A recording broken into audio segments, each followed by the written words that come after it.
something like that.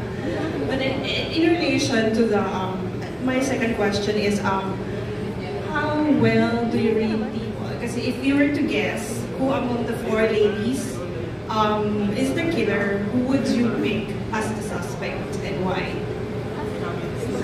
I would say Isabel. Kung ako lang pipili, pag tama ka, Sir RJ, kudos.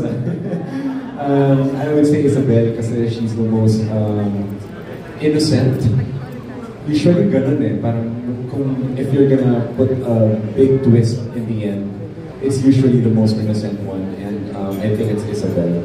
And she's a law student, so she knows how to cover up, and alam niya yung mga dapat iwasan at hindi dapat iwasan. So yes. And by the way, I just wanna commend Julie din for that scene. Kasi wala, limitless talaga eh. Kaya na talagang gawin lahat eh. Like, jack of all trades, master of all. Yun si Julie.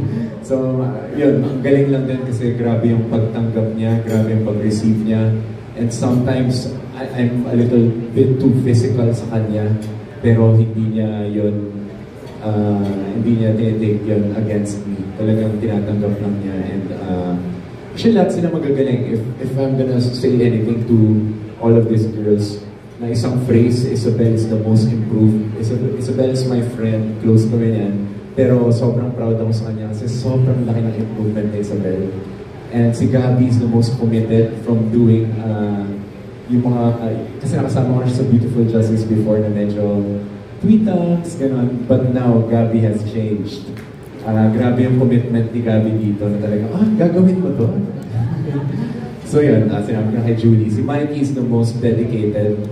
Mikey, trinay ko dati na pumunta sa workshop 30 minutes earlier, pero nakita ko si Mikey, puno na yung notes niya. Nauna siya sa akin. So siya yung pinaka-hungry, pinaka-masipag. So, yeah.